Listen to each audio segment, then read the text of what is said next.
At my wedding, my sister showed up in a white dress, but my mother's reaction turned the tables completely.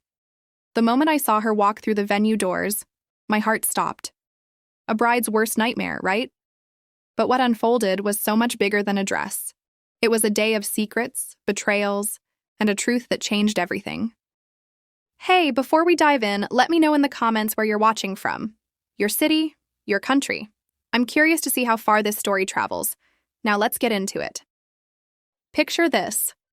A perfect June afternoon in Charleston, South Carolina. The air smells like magnolias. The sun's golden light filters through ancient oak trees. And my wedding venue, a charming low-country estate, is buzzing with excitement. I'm Ava, the bride, standing in front of a mirror, smoothing my ivory gown. My hands tremble, but I'm smiling. This is supposed to be the happiest day of my life. I'm marrying Ethan, my high school sweetheart, the man who's been my rock for 10 years. Everything feels like a dream. But beneath the laughter and clinking glasses, something's off. I can feel it, like a storm brewing just out of sight. Let me set the scene. The venue is stunning. White roses draped over wooden arches, fairy lights twinkling, and a long table set for 100 guests. My family's there. My mom, Linda, with her sharp eyes and perfect posture. My dad, Tom, cracking dad jokes to ease the tension. And my younger sister, Chloe, who's always been complicated. Chloe and I used to be close, but over the years she's grown distant, competitive, always needing to be the center of attention. Then there's Ethan's family. His mom, Diane, warm but nosy. His brother, Ryan, the charming best man. And a handful of cousins who love to stir the pot. Our friends, coworkers, and neighbors fill the rest of the seats, all smiling, all waiting for the perfect day to unfold. Ethan and I met in 10th grade. He was the quiet guy who helped me with math homework, and I was the dreamer who dragged him to art galleries. We've built a life together, a cozy apartment, plans for a dog, dreams of a family. This wedding was supposed to be our victory lap, proof that love could conquer anything. But as I stood in my dressing room, adjusting my veil, I couldn't shake a nagging feeling. Chloe had been acting strange all week. Short texts, vague excuses about her maid of honor duties. Mom, too, seemed on edge. Her smiles tight, her words clipped. I brushed it off as pre-wedding jitters. Big mistake. The ceremony went off without a hitch. Ethan's vows made me cry, and mine made him laugh through tears. The guests clapped, the officiant pronounced us husband and wife, and we kissed under a shower of petals. It was perfect. Too perfect. As we walked to the reception, hand in hand, I noticed Chloe lingering at the back of the crowd. She wasn't in her sage green maid of honor dress. Instead, she wore a floor-length white gown, almost identical to mine. My stomach dropped. Guests whispered, heads turned. Ethan squeezed my hand, his jaw tight. "Ignore her," he whispered, but I couldn't. Chloe's dress wasn't just a fashion faux pas. It was a statement. She strutted toward the reception, her chin high, her smile sharp. I caught Mom's eye across the lawn. Her face was pale, her lips pressed into a thin line. I thought she'd be furious. After all, she'd spent months helping me plan every detail, from the cake to the centerpieces. But instead of anger, her expression held something else. Fear? Guilt? I couldn't tell. All I knew was that this wasn't just about a dress. Something deeper, darker, was simmering beneath the surface. The reception started and the tension grew. Guests tried to act normal, but I could feel their eyes on Chloe, then on me, then on Mom. Ethan's brother, Ryan, made a toast, his voice light but his gaze flickering toward Chloe. "To love," he said, raising his glass, "and to family, who always keep things interesting." The crowd laughed nervously. I forced a smile, but my heart raced. Chloe sat at the head table, her white dress glowing under the fairy lights, sipping champagne like she owned the place. Mom avoided her, staring at her plate, her fingers twisting her napkin. Dad kept cracking jokes, but they fell flat. The air felt thick, like the moment before a lightning strike. I leaned toward Ethan. "What's her deal?" I whispered. He shook his head, his eyes dark. "She's just jealous, Ava. Don't let her ruin this." But it wasn't just jealousy. I knew Chloe. This was calculated. She wanted to steal the spotlight. But why? And why was Mom acting so strange?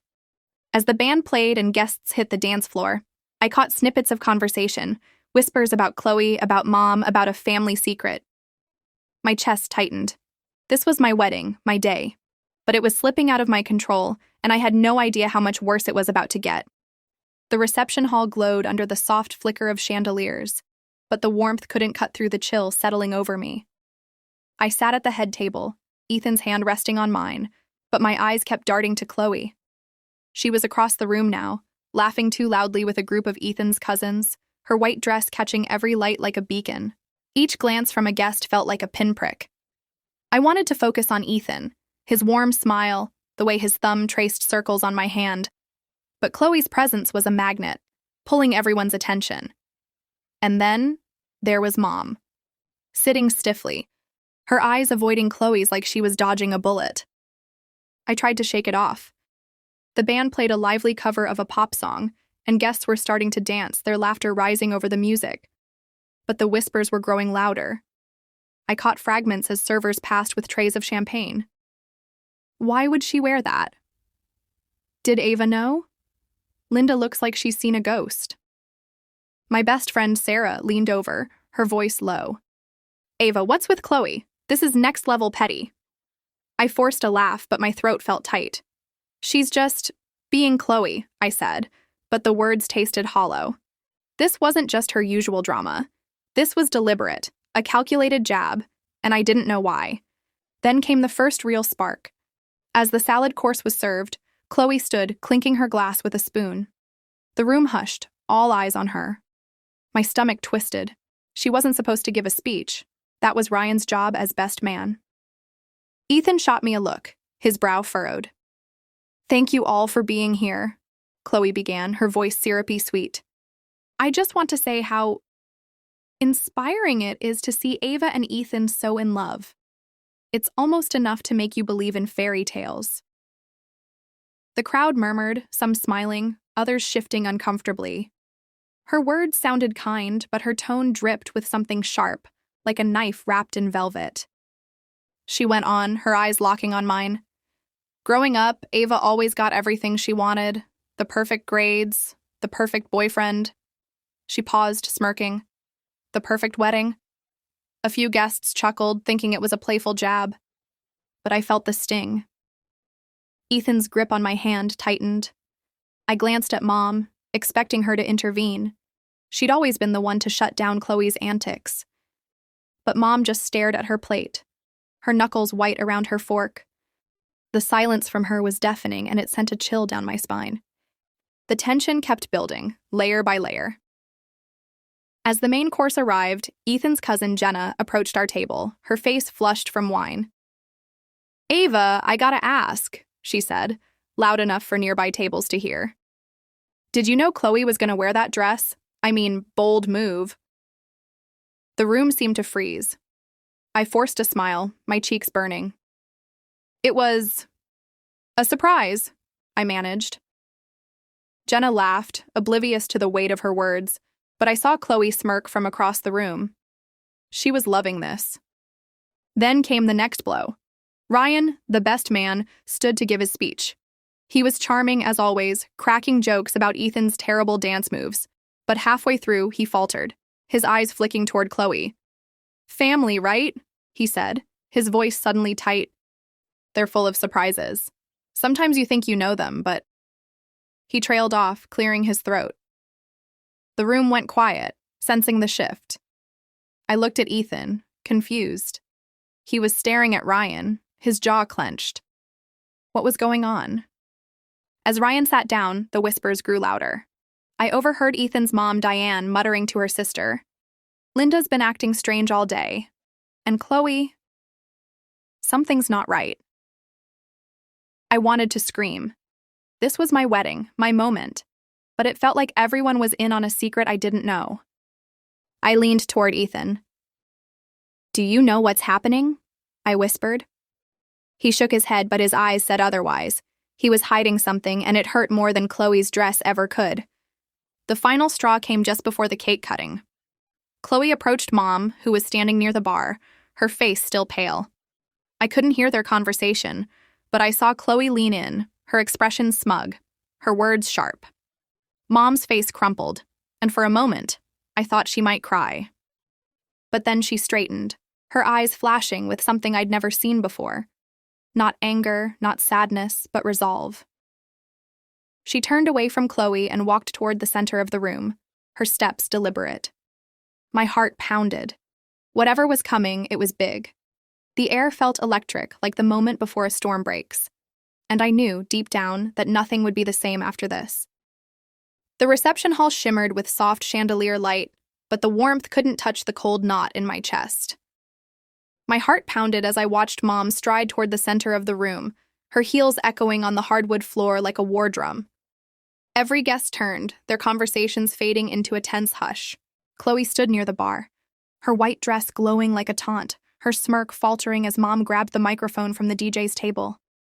Ethan's hand found mine under the table, his grip tight, his face drained of color. "Ava," he whispered, his voice low. "This is going to be big."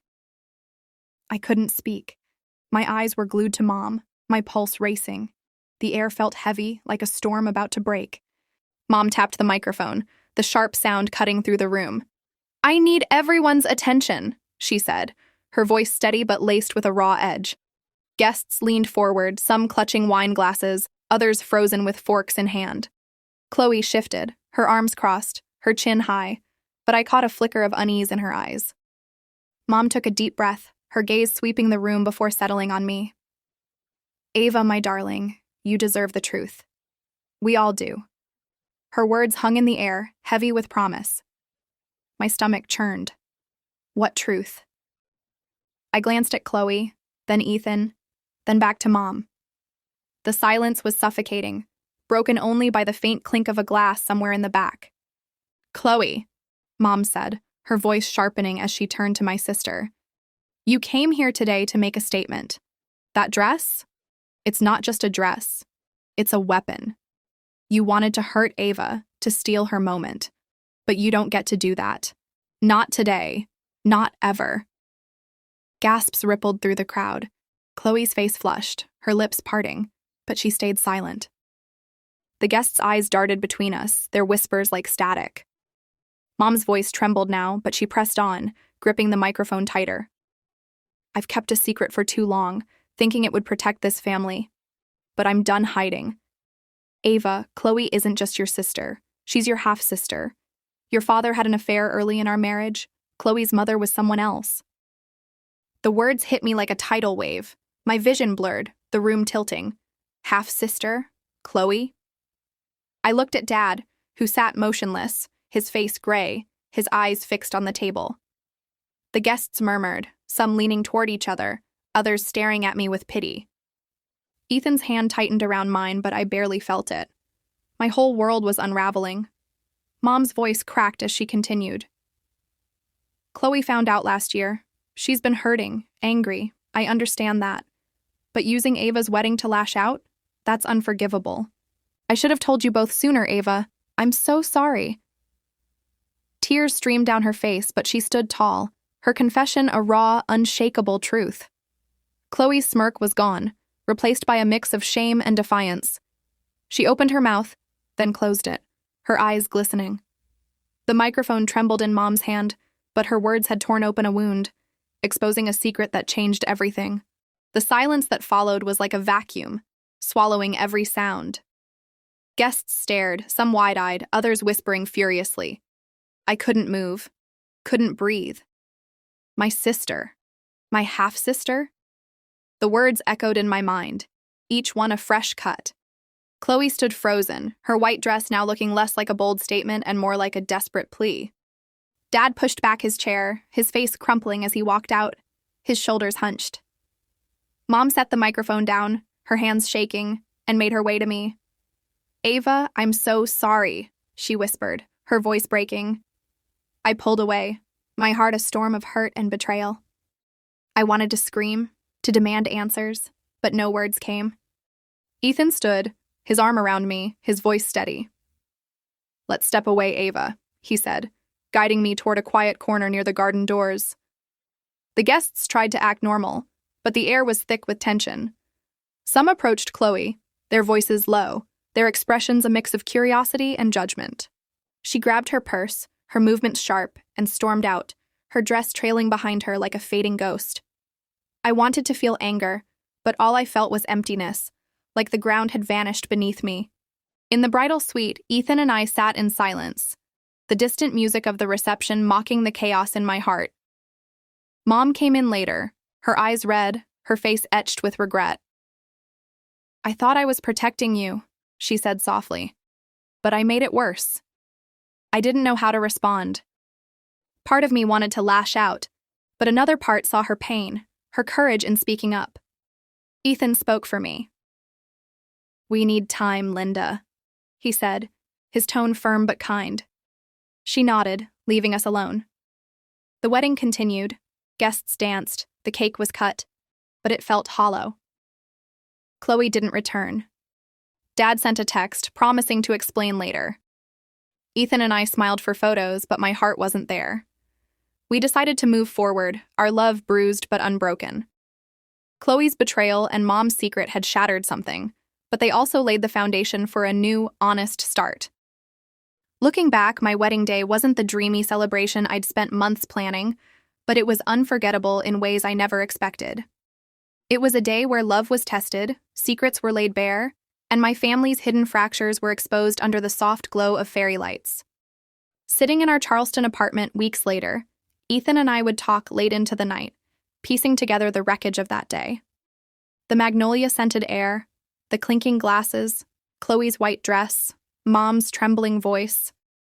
It all felt like a movie I hadn't signed up to star in, yet somehow that chaos became a turning point, a moment that forced us to confront what really matters. After the reception, Ethan and I escaped to the Blue Ridge Mountains for our honeymoon. We needed distance from the whispers, the pitying looks, the weight of Mom's confession. Over coffee on a foggy morning, with mist curling around the peaks, we talked about everything: Chloe's betrayal, Mom's secret, Dad's silence. I cried, not just for the pain, but for the loss of the family I thought I knew. Ethan listened, his steady presence anchoring me. "We'll build our own family," he said, his hand warm around mine. "One where truth comes first." Those words became our vow, stronger than the ones we'd spoken under the oak trees. We returned home bruised but resolute, determined to let love guide us through the mess. Chloe and I didn't speak for months. Her white dress stunt lingered in my mind, a symbol of her need to outshine me, rooted in a pain I hadn't understood. Eventually, she sent a text, a halting apology, admitting she'd been spiraling since learning she was my half-sister. "I felt like I didn't belong," she wrote. I didn't reply right away. When we finally met, in a quiet Charleston cafe, the air was heavy with unspoken hurt. She looked smaller without her bravado, her eyes tired. She talked about her anger, her sense of being an outsider. I listened, my heart softening just a fraction. "We're not close now. Maybe we never will be. But we've found a fragile truce. Short calls, cautious holiday visits, a slow rebuild. Forgiveness isn't a straight line, but we're trying." Mom and Dad faced their own reckoning. Mom's confession, raw and public, had lifted a weight from her shoulders, but it left scars. She and Dad started counseling, unpacking decades of buried pain. Dad owned his past, the affair that brought Chloe into our lives. At first, I couldn't look at him without feeling betrayed, but over time I saw his remorse, his effort to make things right. Family dinners are quieter now, more honest. Mom's stronger, her apologies backed by actions. We're not the perfect family from old photos, but we're real, learning to navigate truth instead of hiding from it. What hit me hardest was how that day reshaped my understanding of love. Weddings are supposed to be about joy, unity, a perfect beginning. Mine was a battlefield, but it taught me that love isn't about flawless moments. It's about standing together when the ground shakes, choosing to rebuild when everything feels broken. I think of the guests' reactions, the gasps, the stunned silence, then the scattered applause that grew into a wave as Mom stood tall after her confession. That applause wasn't just for her courage. It was for the raw, messy truth she gave us. It showed me that vulnerability can turn shame into strength. that exposing pain can pave the way for healing. Ethan and I marked our first anniversary with a quiet dinner, just us, a bottle of wine, and a playlist of songs from our dating days. We laughed about the absurdity of Chloe's dress, cried over the secrets that surfaced, and toasted to our resilience. Our life now is simple: work, friends, dreams of a dog, and maybe kids someday.